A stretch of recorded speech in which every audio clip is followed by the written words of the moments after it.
talk about how to summarize the psychological in a usable fashion so that you can write it into the plot in an understandable, usable way. And we had started this training, and then I think we mentioned to you that the Friday before the teachers came back, the State Department hit us with some new information. So we've had to go back in and re-fix everything that we thought we were going to say to you.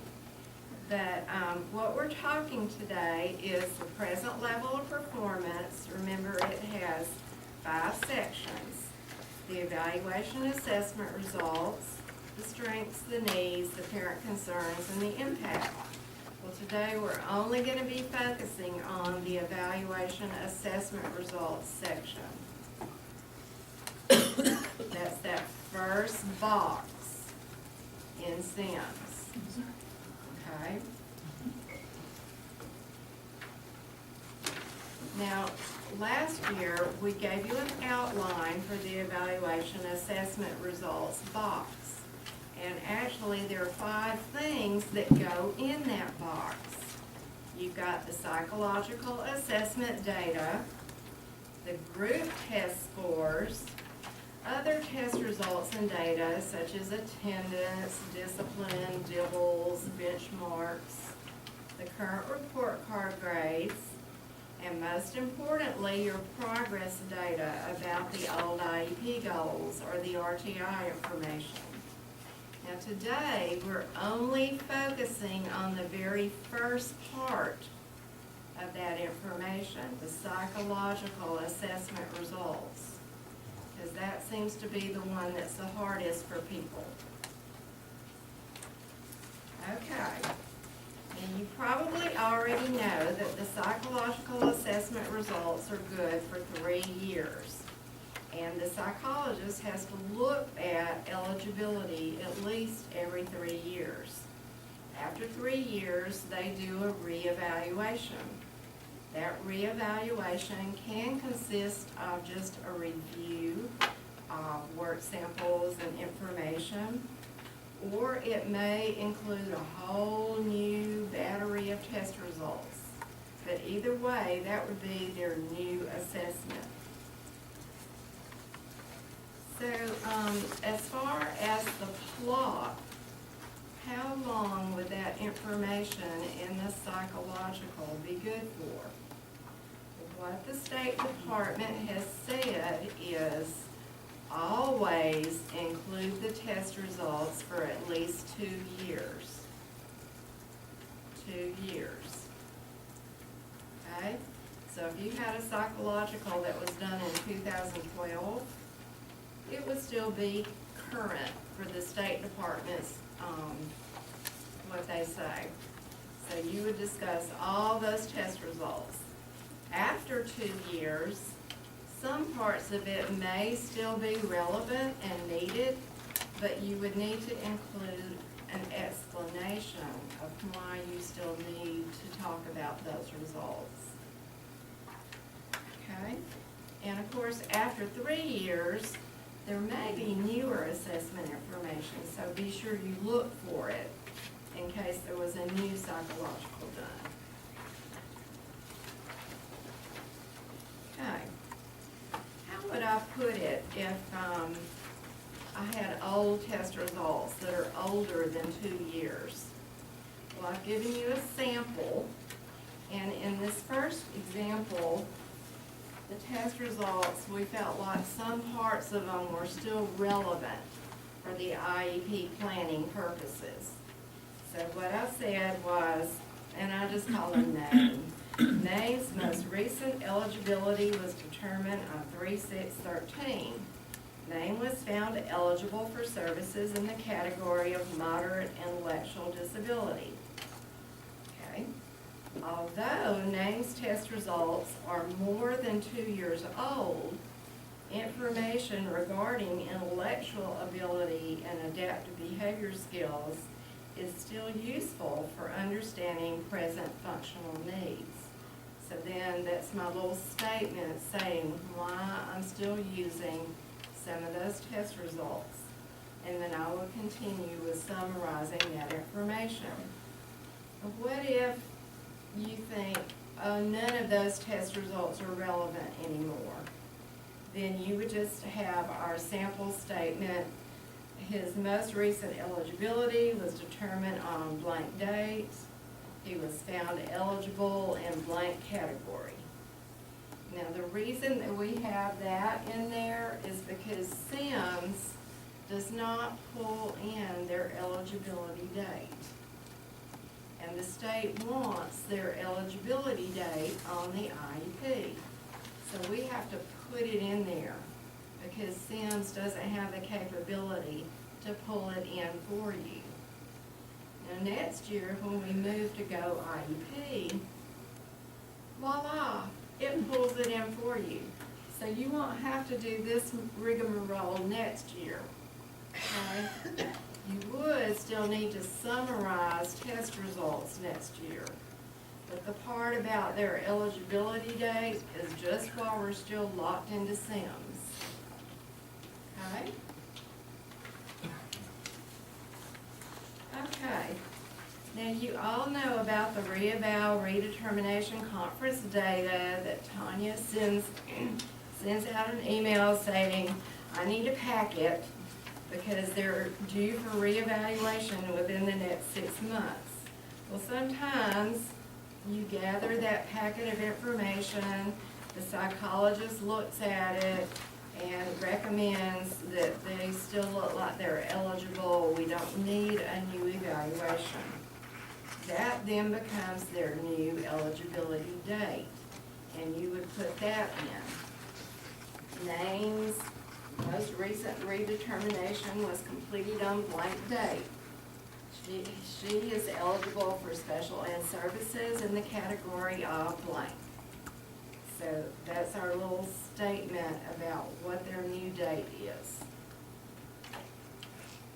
Now sometimes you still would have information in that old psychological that would be relevant for your IEP purposes.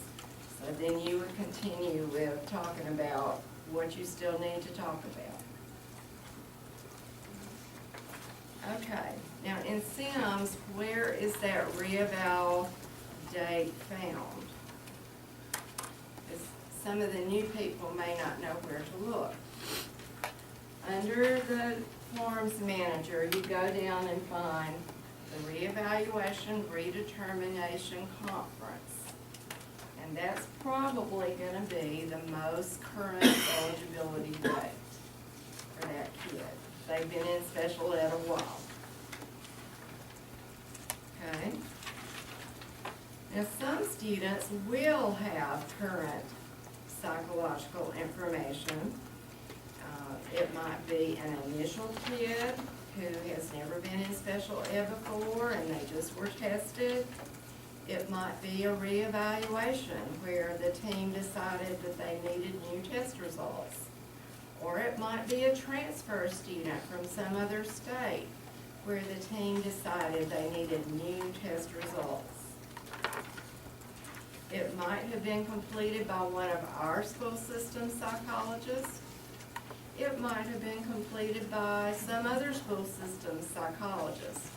But whatever test results you have that are the most current, those are the ones that you will need to look at and maybe summarize for the psychological part of the plot. Okay?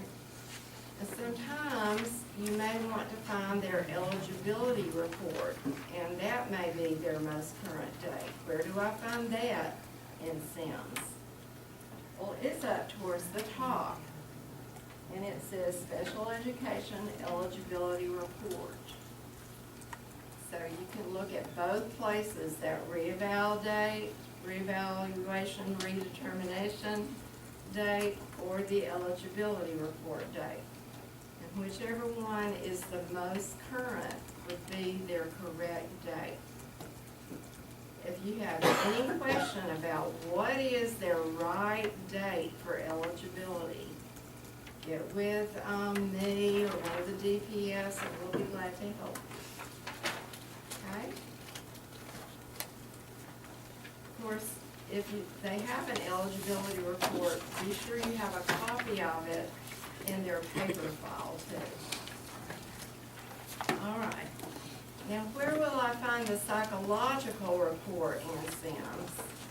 We talked about that attached files a little while ago. Way down at the bottom under attached files to student information. If you click on that, it will show you all the different things that are attached. And for the last couple of years at least, the school psychologists have been attaching their reports there. So if you can't find a paper copy of that report, look there and see if it's attached. And of course, if you want to actually look at it, you would click on the little icon for that particular thing, and it opens it up so you can read it. Okay. All right, what do the individual assessment results part of the plot, does that part need to contain? What is it the state wants us to put there? We have to contain a summary of the important information from the psychological and/or eligibility report. 1 to 2 paragraphs at the most. You're not writing a book. You're summarizing the important information. The psychologist has already written a book. You just need to summarize what they said in their report. Be sure that your summary is understandable to the reader. Don't use a whole bunch of jargon that the parents or regular teachers or us are not going to understand.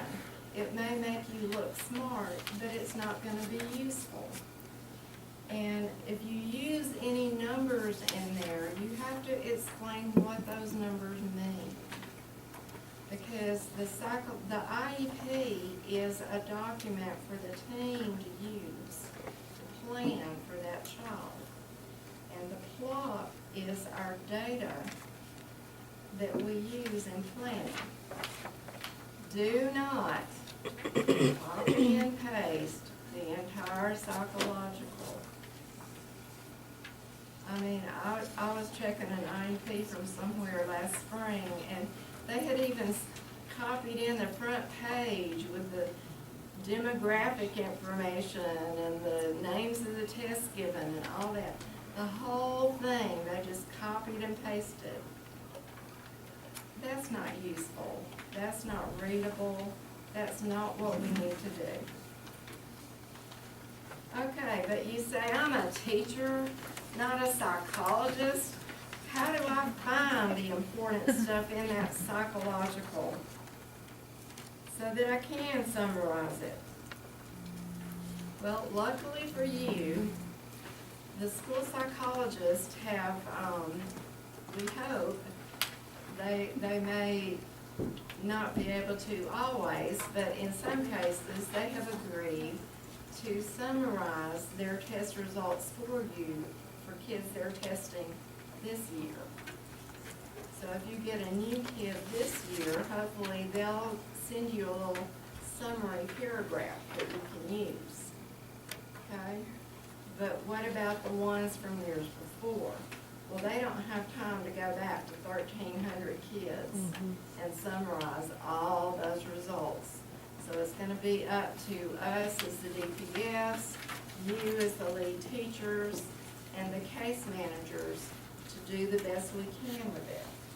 Thus, this training today, so we can start trying to help our people do a good job with this. Okay. What is the key information contained in that psychological? There are going to be 4 pieces. The first piece that always will be there is intellectual ability. That's a key thing that we need to know in order to plan for our students. Okay? The second piece will be the academic achievement results. And of course, if those are more than 2 years old, they're probably not relevant anymore. But if they're current information, those would be good information to know. Now the third piece, and this is going to be an important piece, is the disability-specific information.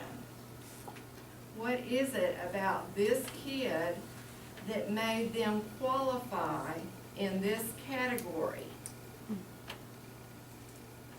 Okay? And that may vary it does vary from category to category. For example, in LD, it's their processing strengths and weaknesses that qualifies them as LD. For EBD, it's that emotional behavioral information that qualifies them as EBD. If they're MI or MO, it's that adaptive behavior information that qualifies them as intellectually disabled. So every disability will have their disability-specific information that shows you what the characteristics of that disability are that made them qualify for services. Okay. So what is Godot looking for when they come in and review our IEPs and look at that psychological test results part? Well, they've got 5 things they want. The first of it is the name of the test,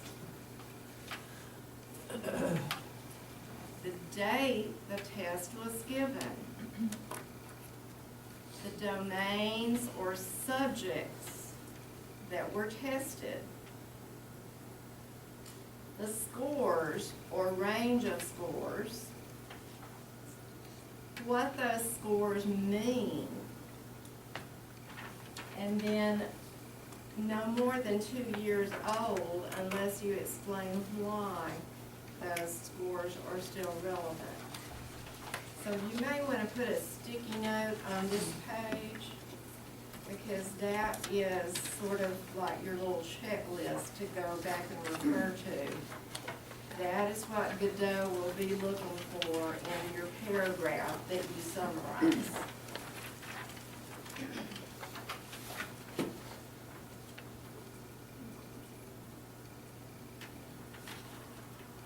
Okay, now I've given you a little outline that you could sort of refer to that would include the things that you need to have. Okay, so the first bullet talks about the IQ. Results of the psychological evaluation given on date show that name is functioning in the blank range of intellectual ability based on name of the test, blank. So I might fill it in and say, results of the psychological given on 9/24/13 show that Phyllis is functioning in the average range of intelligence, hopefully, based on the WIS-4. Okay?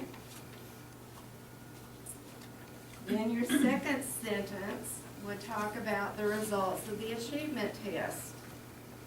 In the area of academic achievement, results of the blank test given on blank date showed blah, blah, blah.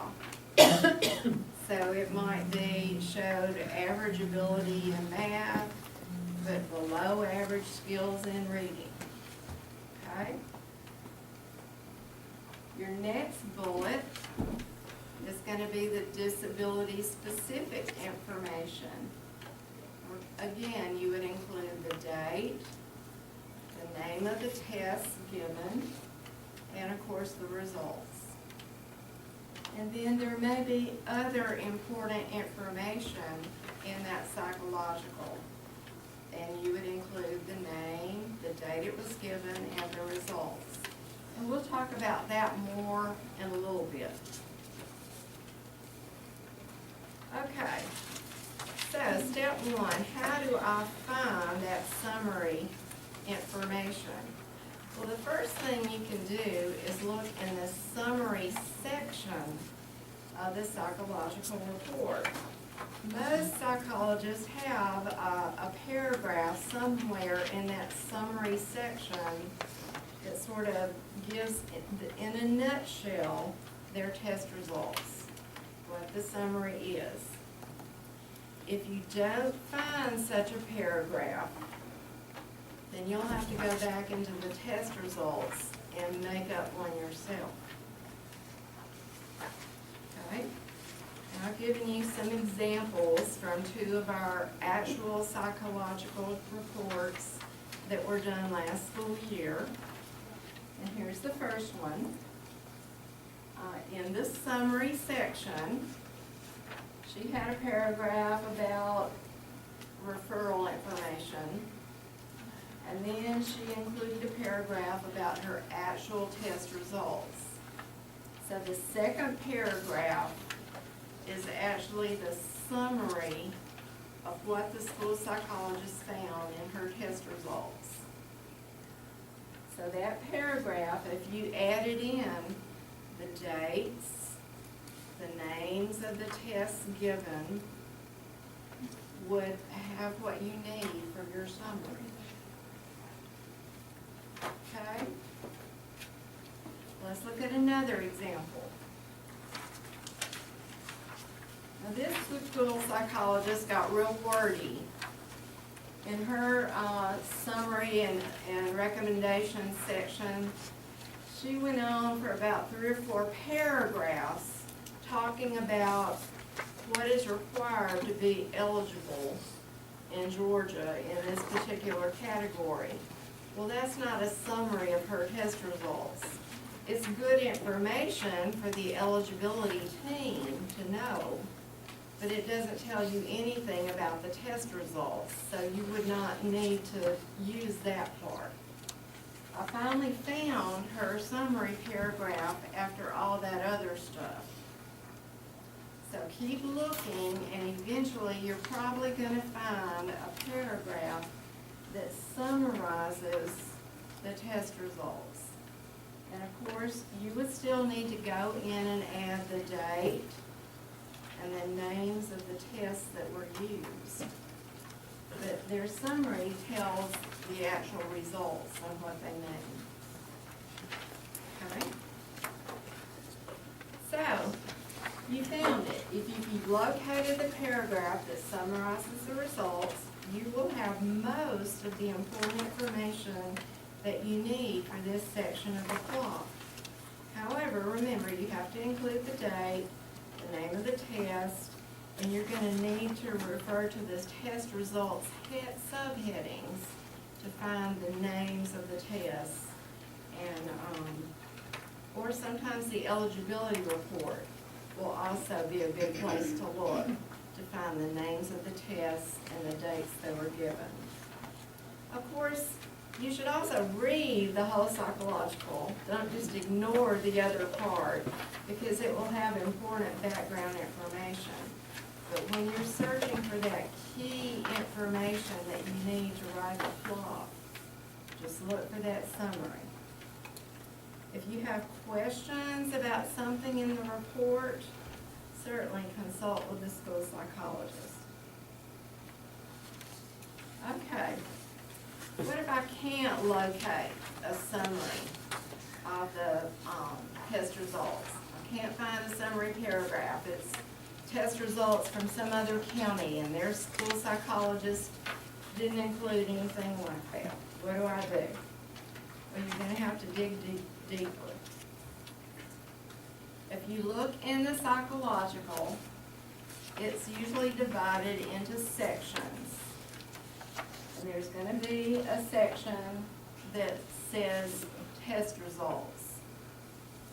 Now that's where you'll have to go if you can't find that summary paragraph. Maybe you don't even have the psychological, you just have the eligibility from Tennessee or some other place. You may can find it on there. If it's the eligibility that's in Sims, there's some tabs where you can look. The student data tab will have the actual test results, the name of the test, and the date the test was given. The decision-making tab will include why they decided they were eligible, and what they're eligible for will be on the eligibility tab.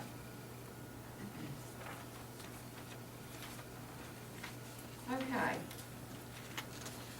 So the first piece of information that will be included for everybody, remember, is IQ, the intellectual ability. How do I summarize that? Okay. I looked in the test results section of the psychological report, and I see the results of the IQ test, and I look and look and look, and I see the phrase falls within the average range. So that lets me know that that's an average score. So in my descriptive words next to most of the numbers, I see average, average, average, average. So that's what I'm going to use in my summary. So I said, results of the individual psychological evaluation given on 3/14/13 show that name is functioning in the average range of intelligence as measured by the WISC-4. That's my sentence.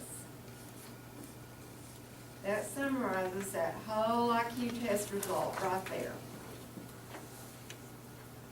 Everybody understands what average means. Don't have to say the exact scores, just a range of scores, which averages the range. So we're good with that. The state is good with that. You've got the date, you've got the name of the test, you've got what was measured, which is intelligence, you've got the range, average, and what that means, average. Okay? Here's another example. Okay? Here were the test results and all the rigmarole about them. I said, I found it's considered below average. So that's what I'm going to use in my summary. Results of the individual psychological on 2/19/13 show that name is functioning in the below average range of intelligence as measured by the KABC2. Okay?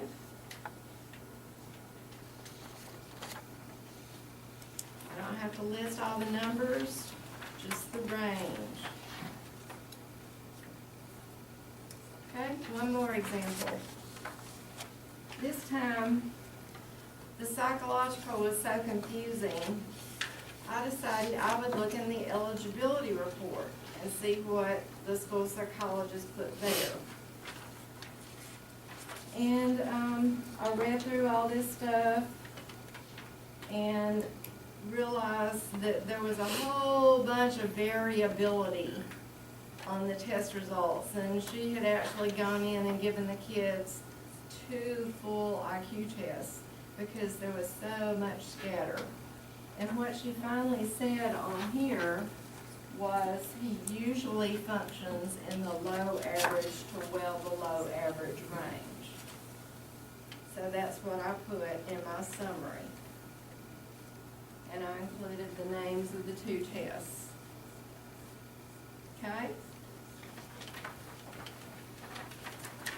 All right. But I'm a teacher, not a psychologist. I'm still not sure that I've summarized the IQ test results correctly. If you're not sure, we're telling the teachers, talk to your DPF. If the DPF can't help you, then the school psychologist, but try that as the last resort. I will be glad to help you. You know, I was a diagnostician for 15 years, so I'm pretty familiar with the testing and all that stuff. And I'll be glad to help you if you have any questions on how to do this. Okay? All right, moving on. The second piece of information that you're always going to include if it's at least 2 years old or newer is the academic achievement results. Every time they do a psychological, they have to assess academic achievement. So that would be an important piece of information. Okay, in this psychological, there was a whole page of academic achievement results. And I found them. And again, it's not necessary or advisable to list all the scores.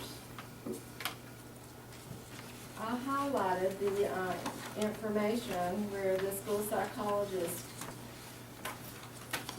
talked about the results. Okay.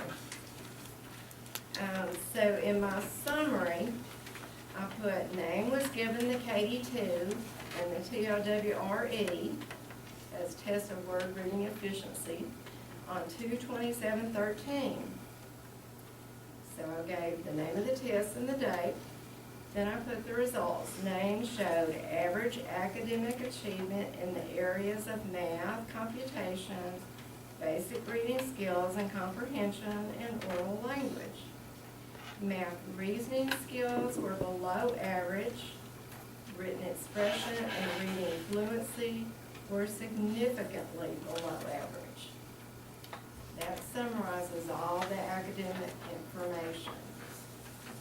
The state is fine with our saying average, below average, above average. Parents understand that. They're fine with that. Okay, let's look at another example. In this example, the school psychologist listed standard scores, but they also even listed the grade equivalent on the subtest. And parents understand grade equivalence a lot better. So I included that in my summary. I said academic testing via the KD2 and WIOT3 on 1/12/13. So I've got the names of the test and the date. Revealed that Name is working on a late second grade level for reading comprehension, far below her present grade placement of 6th grade. That gives you something to compare it to. Her written expression skills are on an early 3rd grade level. Math computation and reasoning skills were late 4th grade. Reading fluency was a strength on a late 5th grade level. That summarizes this whole page of information in 2 sentences. All right, 2 or 3 sentences. Okay. One more example. Again, this was the psychological that was so confusing that I went to the eligibility report to get my information. And the eligibility report has a section that says academic achievement.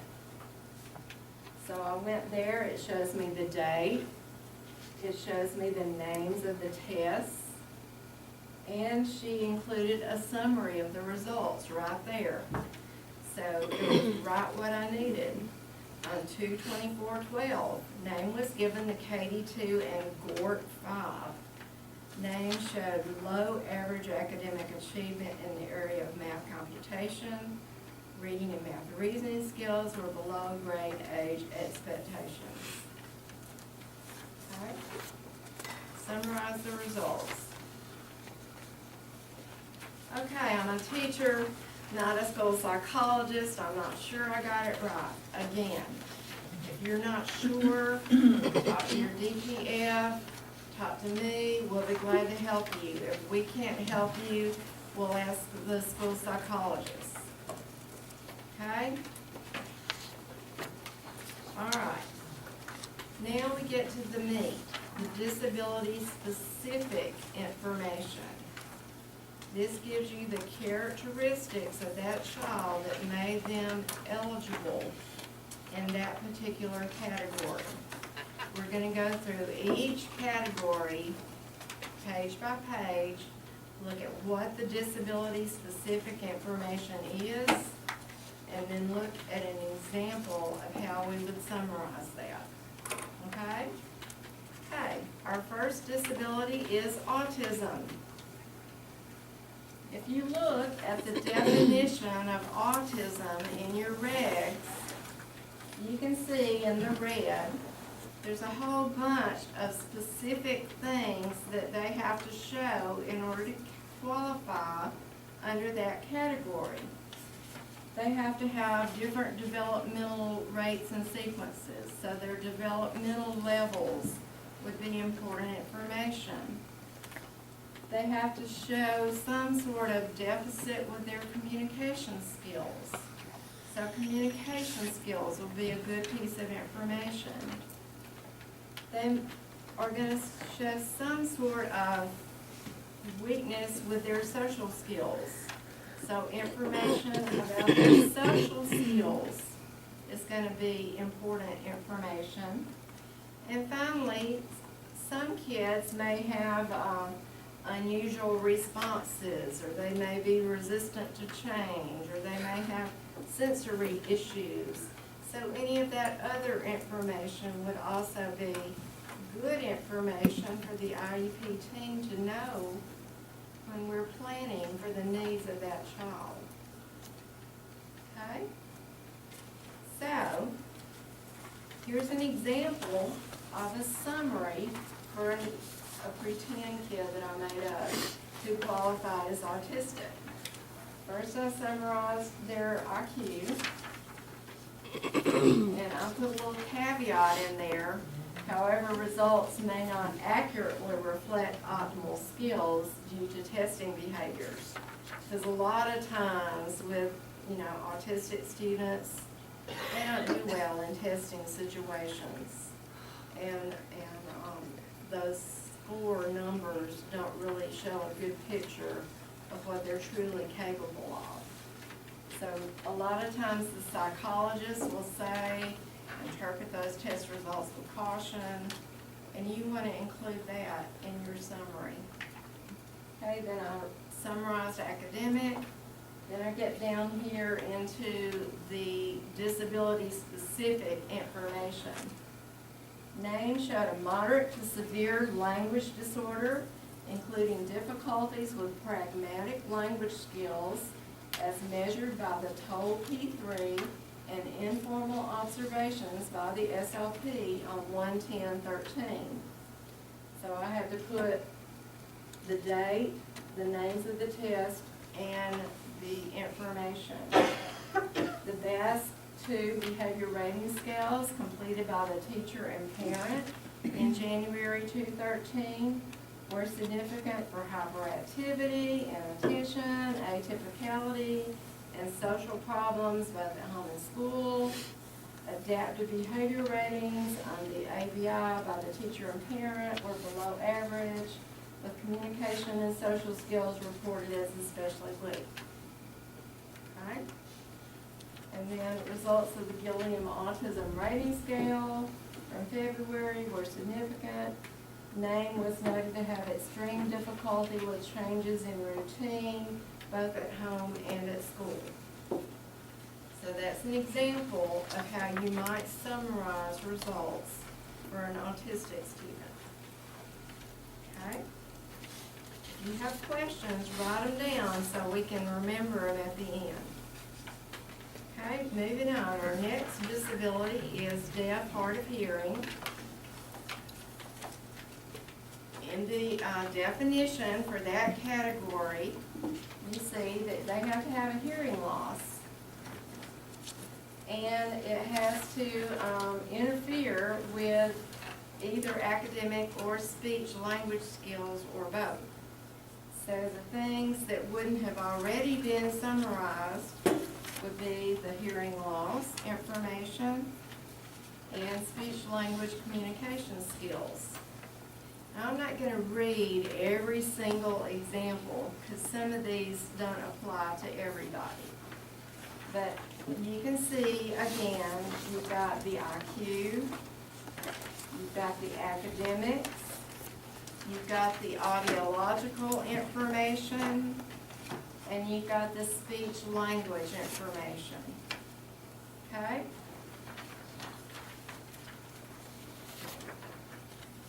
The next disability is EBD. What is it about EBD that makes them qualify? It's the emotional characteristics. So the emotional part, the behavior problems, the duration, intensity, and frequency of those problems. Those are the things you would need to discuss. Okay? For example, you've got the IQ, the academics, and then the results of the behavior rating scales and observation and information about their behavior and how long it's been going on. Okay? Next example, intellectual disability. What is it about that disability that makes them qualify? It's the adaptive behavior deficits. They may have a low IQ score, but if they don't also have low adaptive behavior, they don't qualify. So it's that adaptive behavior that's the key piece of information. Okay, again, you've got the IQ results, the academic results, and then the adaptive behavior results. Okay?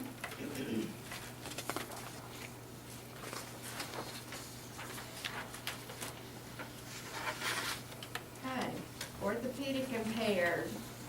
What is it that makes a child qualify as OI? Well, they have to have a severe orthopedic impairment. So you need the medical information about that impairment. And you need information about their movement abilities or skills, or any limitations that they have. That would be the key piece of information the IEP team needs to know to plan that student's program.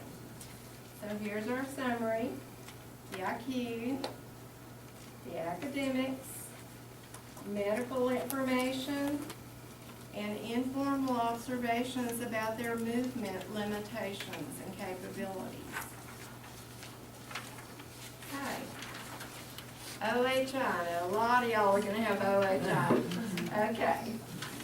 OHI, the definition says they have to have limited strength, vitality, or alertness, and they have to have a chronic or acute health problem. So your disability-specific information is going to be the medical diagnosis and what the limitations or effects of that health problem are. Does it limit their strength? Does it limit their attention? Okay, here's our example. You've got the IQ. You've got the academic. I've got my physician statement. According to a physician statement from Dr. Henry Jones, dated 7/12/13, name is diagnosed with ADHD, which results in limited alertness to a significant degree. Then I've got results of the behavior rating scales completed by the parent and teacher in February. Showed significant problems for inattention, hyperactivity, and distractibility both at home and at school. So that's the key pieces of information that made that kid OHI. Okay? STD. This will be just elementary school. STD is a delay in the child's development. It may be adaptive behavior, it may be communication, cognition, motor development, emotional. We've already talked about cognition, so you don't need to belabor that again. But the other pieces of information would be adaptive behavior, communication, motor, or social emotional. So you've got the IQ, you've got the readiness skills or academic achievement skills, and then the results of the other pieces of information, the communication, the adaptive behavior, the social emotional, or motor. Okay. And of course, when you write these, they're going to be in a paragraph. I've just made them bulleted so you can see the different pieces of information. Okay. Next one, SLD. Now this one seems to be the booger bear that everybody struggles with the most. And, you know, in the olden days, we would say, oh, he's LD in reading. Or, oh, he's LD in math calculation. Well, that's not the learning disability. The learning disability is the processing weakness that manifests itself in reading scores or in their math performance, but it's how they're processing information in their brain in a different way that makes them have a specific learning disability. So the processing information is the key piece of information that made them qualify as LD. Okay. So where do I find the information for the processing deficit for LD? Well, the easiest place to go is on the eligibility report. There's a section that says psychological processing. And you can go there and it tells you the tests they use, the day they did it, and what the strengths and weaknesses were. So that's a good place to find that processing information rather than having to read through all those test results and dig out, oh, well, this is a weakness. Oh, that's not. Oh, this is. So they sort of summarize it in psychological processing on the eligibility report. And sometimes the psychological processing is sort of included in the IQ test. You know, different subtests of the IQ may get at different ways of processing information. Sometimes the school psychologist has given a test specific to that piece. For example, the VMI looks at visual motor integration, or the CTOP looks at the auditory processing. So it's all sort of mixed in together sometimes, and it's hard to find. Well, I asked the state if we could just say the WISC-3 subtest show blah, blah, blah. They said, no, give me the name of the subtest that showed that. So we have to be real specific and say what subtest it was. So again, if you look on the eligibility report, it will summarize it for you. Okay, here's our example for SLD. Again, you've got IQ, you've got academic achievement, and then we've got processing. Testing on 3/15/13 showed processing deficits in auditory discrimination with the CTOP2, organization, which was the Woodcock-Johnson 3 concept formation subtest, and visual motor integration, which was the VMI 5. Memory skills, both short-term and long-term, were relative strengths, as shown on the long-term retrieval and short-term memory subtests of the Woodcock-Johnson 3. Okay? So the name of the test or subtest, a date, and whether it was a strength or a weakness. Okay. Speech. Speech is a communication disorder, maybe archaic, fluency, voice, or language. So the disability-specific information is going to be what kind of communication disorder it is, and then what the skills were in those areas.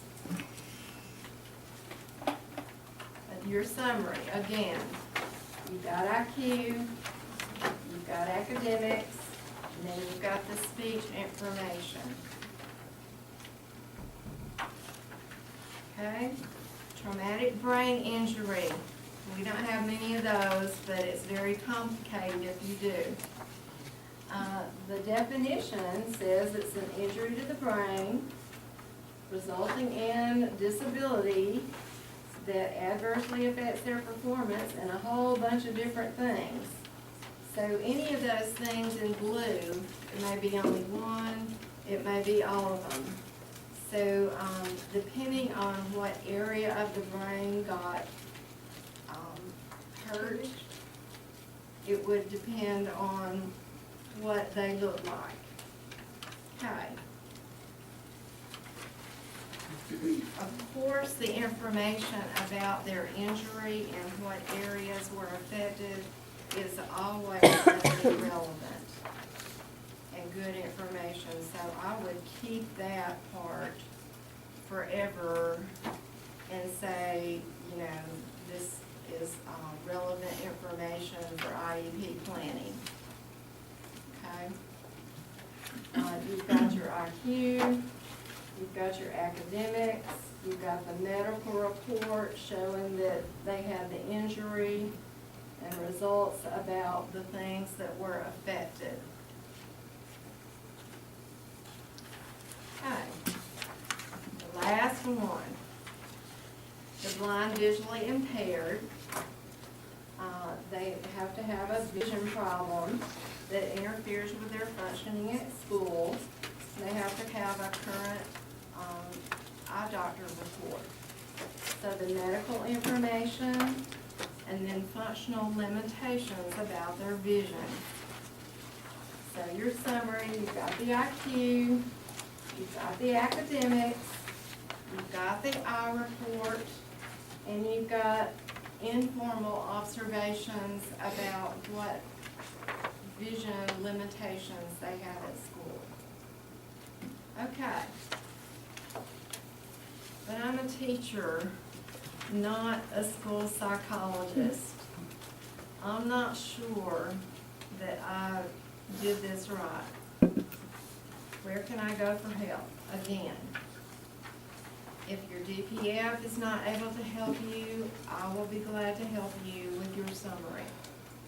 Okay, just let me know ahead of time so I can send you that little paragraph. And if I can't help you, we'll go to the school psychologist. Okay? All right. Now, remember that we said, well, what if I have a kid who's eligible in more than one area? What do? I've got a kid who's LD in speech, or I've got a kid who's LD in BD, or whatever. Well, of course, it's not, you don't need to summarize the IQ and academic stuff twice. That would just be silly. You're going to summarize the IQ and academic because that applies to all the disabilities. Then you'll summarize the disability-specific information for each area that they qualify in. There's no need to repeat redundant information. Okay, here's an example. I've got the IQ, I've got the academic, I've got the adaptive behavior part because his primary eligibility was MO, And then I've got the speech part, because his speech was his secondary disability. Okay?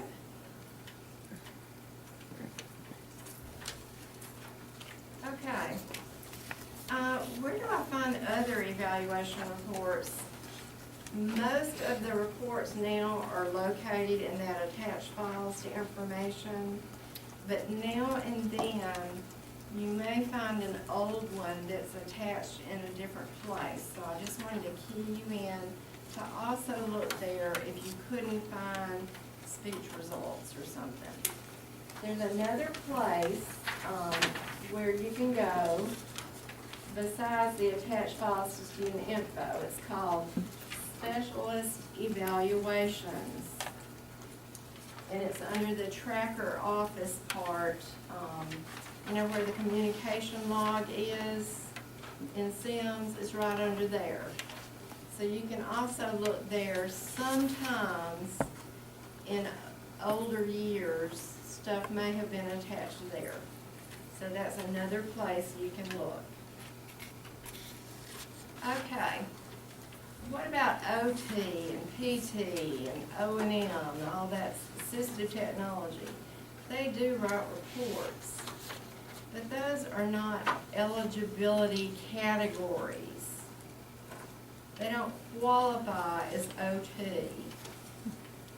That's not an eligibility category for special ed. It's a related service that we provide to help them access their educational goals. But it's not a qualifying area. So you don't have to summarize the OT results, the PT results, any of those other results, just the psychological. OT and PT will be talking about their results and their part. Okay? Now, remember I told you there were 4 pieces of information in the psychological.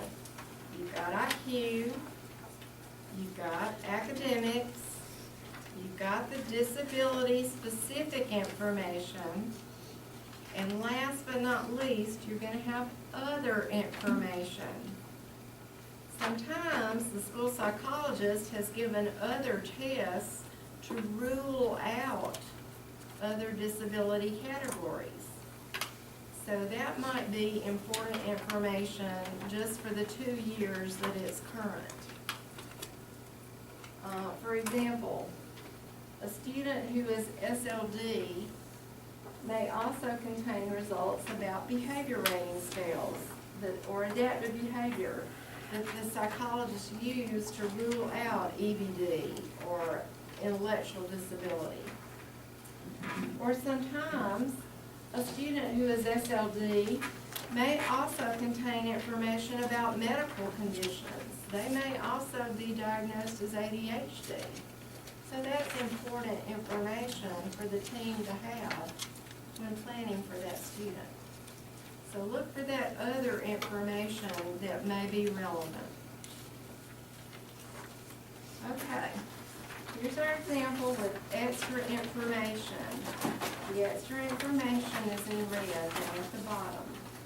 You've got the IQ, you've got the academics. This is an SLD kit, so I've got my processing information. And then I've included results of the behavior rating scales and adaptive behavior that were used to rule out other eligibility categories. And since they are less than 2 years old, I included them. Okay? Here's how it would look in paragraph form in your plot. You've got the red, which is IQ. You've got the blue, which is the academics. You've got the green, which is the processing. And you've got the black, which is the other information. But it's all in one paragraph. Okay? All right, now now it's time for your questions that you've been hanging on to. Does somebody have a question that I would like to broach? I know this is a lot of information, and after lunch, or well, before lunch now, we are going to be giving you some tools that you can use to help you with some of this too. I had I'm sorry, from a format point of view, you know, we had a very good, areas in the first section of the plot that we wanted.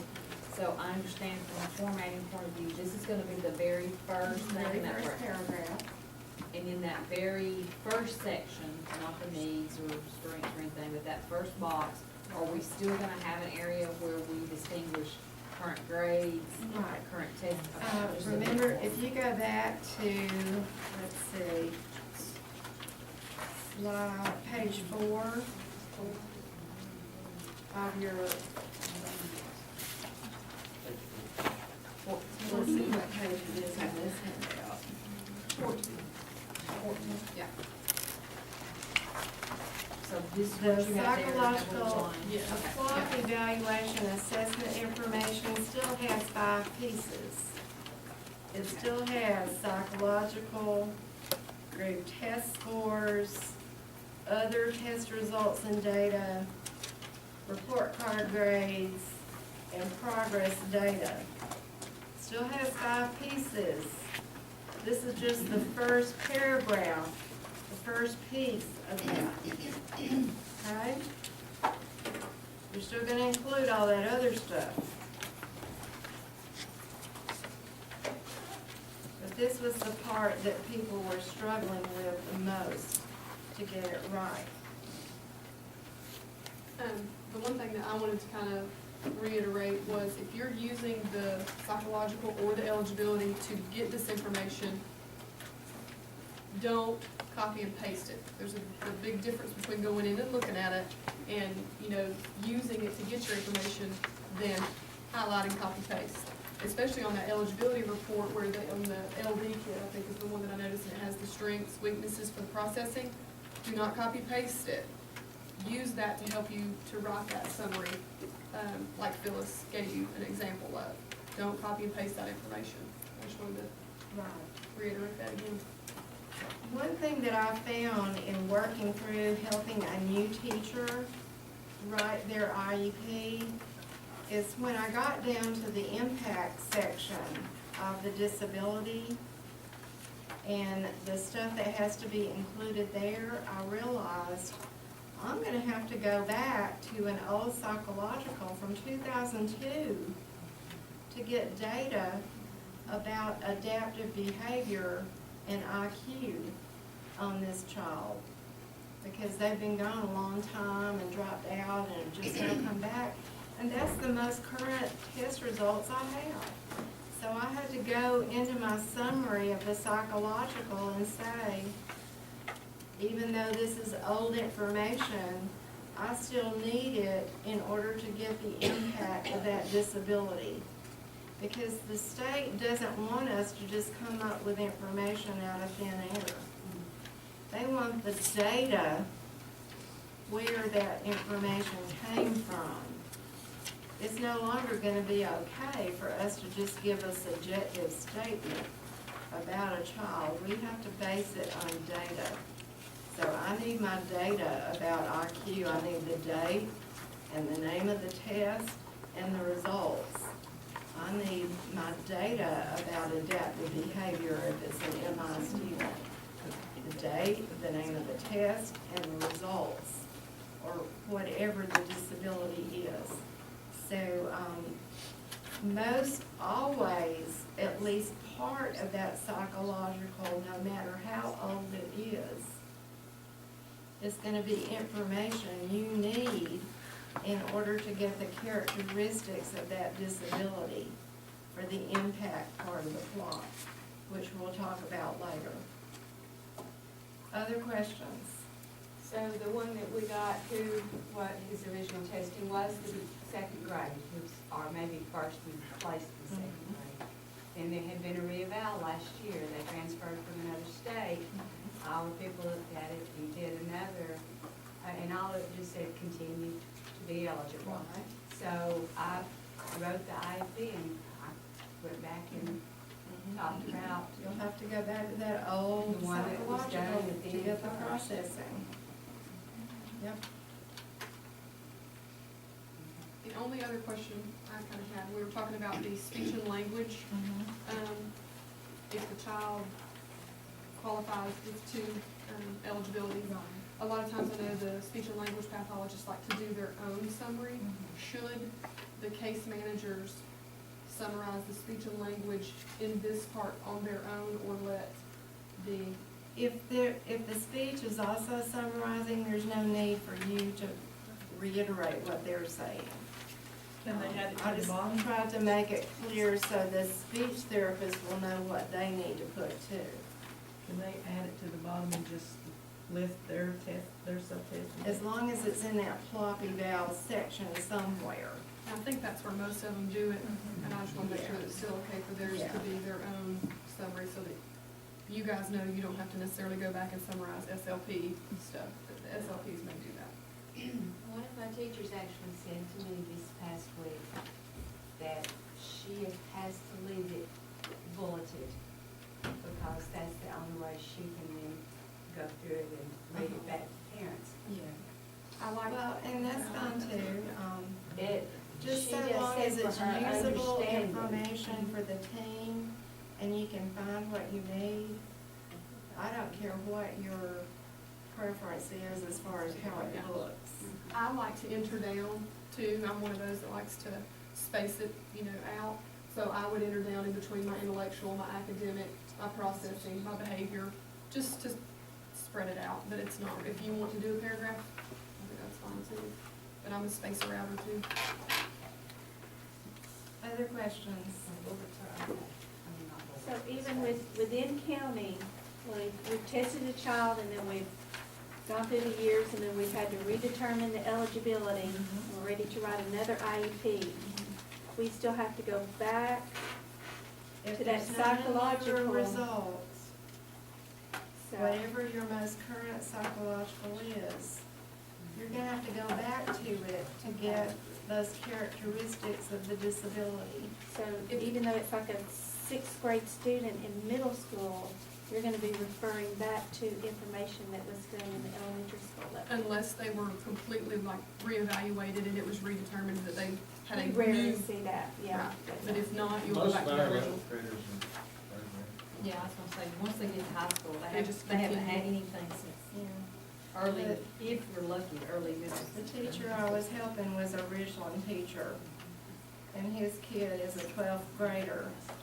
And the most current test results were from 2002, when he was in 3rd grade. But that's what we had to use. I thought at some point there had to be retesting done at that point. Retesting is that reevaluation packet. Okay. And you would just provide that statement at the very beginning of the summarizing the psych part that, the redetermination meeting was held on. You would have that in there to talk about that most current Right. reeval, but then some of that evaluation information, even if it's from 3rd grade, would still be relevant. And the parent can request, I mean, through The the parent years, if can they do that, request, that determination, a parent can say, whoa, you're using way back here, I would like for the county to read, and we can do that. Yeah, the parent can request, they can disagree with our recommendation that no further testing is needed, and say, no, I want testing, and that's their right. And why isn't anyone else invited to that redetermination? We kind of like, they had a meeting, they is the That is psychological. their